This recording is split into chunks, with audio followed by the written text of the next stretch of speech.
కాళేశ్వరం బ్యారేజీల పునరుద్ధరణ పనుల్లో వేగం పెంచండి. నిధుల విడుదలలో ఇబ్బంది రానీయం.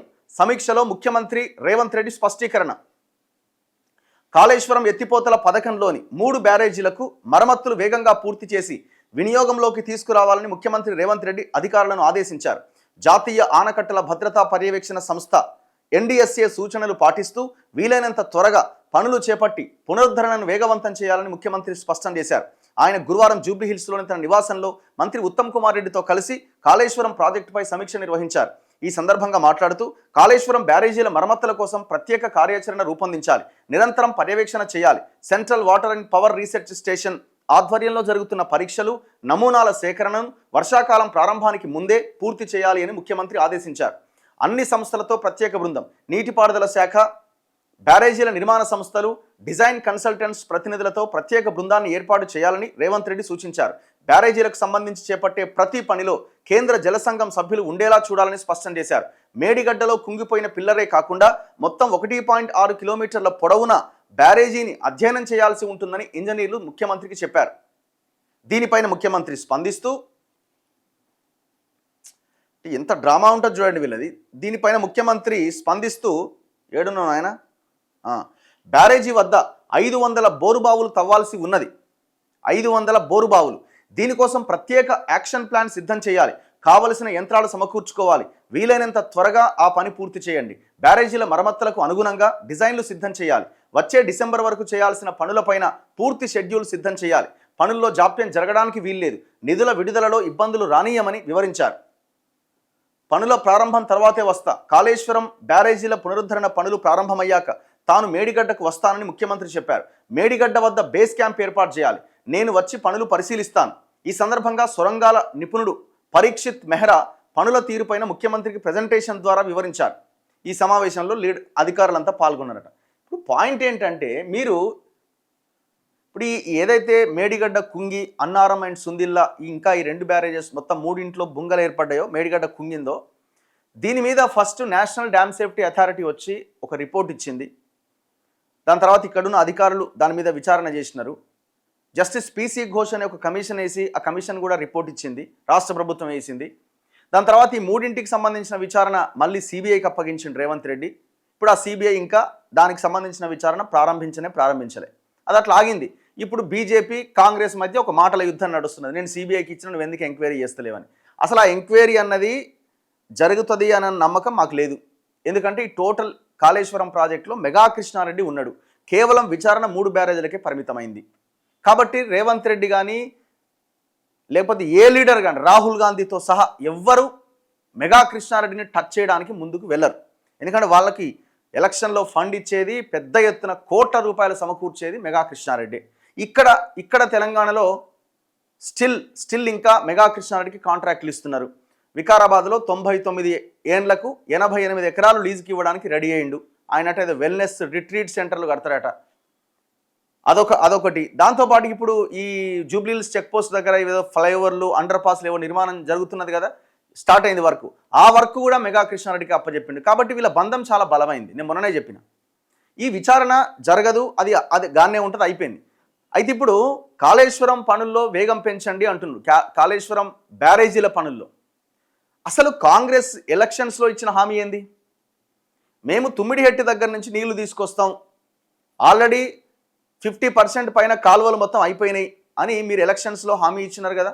ఇంతవరకు తట్ట మట్టెత్తింది లేదు. ఈ 3 బ్యారేజీలు పనికిరావు, మేము తుమ్మిడిహెట్టి దగ్గర నుంచి నీళ్లు తీసుకురావడం ప్రారంభిస్తాం, అది మాత్రమే దీనికి పరిష్కారం అని మీరు చెప్పారు కదా. మీరే కాదు, చాలామంది ఎక్స్పర్ట్స్ ఆ మాట చెప్పినారు. అసలు మమ్మల్ని అడిగితే మేడిగడ్డని ఉంచాలనా, తీసేయాలనా, పునరుద్ధరించాలనా, ఏం చేయాలి, అసలు తుమ్మిడిహెట్టి దగ్గర నుంచి తీసుకురావాలనా, లేకపోతే ఇంకేమైనా ప్రణాళిక ఉందా అని చేయడానికి ఎవరు డిసైడ్ చేయాలా? రేవంత్ రెడ్డి డిసైడ్ చేస్తాడా, లేకపోతే నేనా, నువ్వా, ఎవరు డిసైడ్ చేయాలా? ఒక నిపుణుల కమిటీ అనేది ఉండాలా. చాలామంది ఎక్స్పర్ట్స్ ఏం చెప్పారంటే, ఈ దేశానికి అంటే మన దగ్గర ఉన్న వాళ్ళతో కాకుండా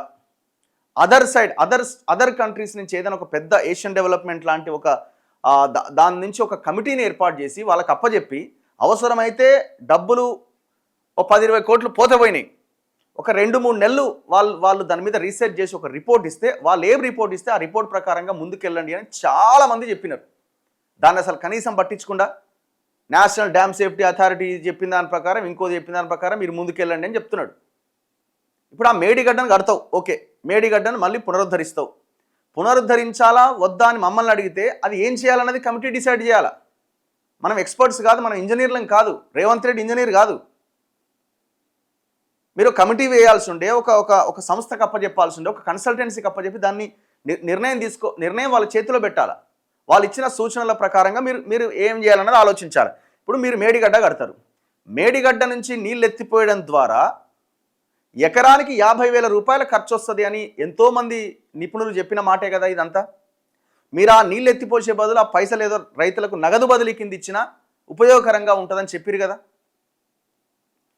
అది మీరు కూడా మాట్లాడారు కదా, మీరు పిసిసి అధ్యక్షుడిగా ఉన్నప్పుడు. ఇంత ఖర్చు, ఇంత ఇంత కాస్ట్లీ వ్యవహారం అవసరమా అని మీరు కూడా క్వశ్చన్ చేశారు కదా. దానికి తుమ్మిడి హెట్టే పరిష్కారం, గ్రావిటీ ద్వారా నీళ్ళు వస్తాయి పైనుంచి ఎల్లంపల్లి దగ్గరికి, ఎల్లంపల్లి వరకు మధ్యలో ఒక చిన్న పంపు పెడితే సరిపోద్ది అని మనం మాట్లాడుకున్నాం కదా. మీరు కూడా మాట్లాడినారు కదా.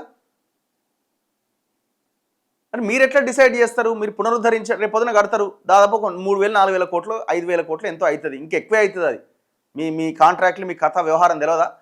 ఇంకా ఎక్కువ కట్టిన తర్వాత 1 ఎకరా నీళ్లు వారించడానికి ఎంత ఖర్చు వస్తుంది? అది వయబులా కాదా? దీని గురించి ఆలోచించిరా? ఒకవేళ కడతారు, ఎన్నో బ్లాక్ ఇబ్బంది అయింది, ఆ బ్లాక్ని ఏదో ఒకటి చేసి కడతారు. మొన్న 7వ బ్లాకో 8వ బ్లాకో కుంగింది, రేపు ఇంకో 10వ బ్లాకో 12వ బ్లాకో కూలదని గ్యారంటీ ఏమన్నా ఉందా? ఎందుకంటే కన్స్ట్రక్షన్ మొత్తం సింగిల్ స్ట్రెచ్తో కట్టిన కన్స్ట్రక్షనే కదా. అది కింద ఉన్న ఆ ఇసుక కుంగడం వల్లనే, వరద వచ్చి ఆ కుంగడం వల్లనే ప్రమాదం జరిగిందని చెప్తున్నారు కదా. ఆ సీకెండ్ ఫైల్స్ ఇవన్నీ కూడా ఇదవ్వడం వల్ల కుంగిందని చెప్తున్నారు కదా.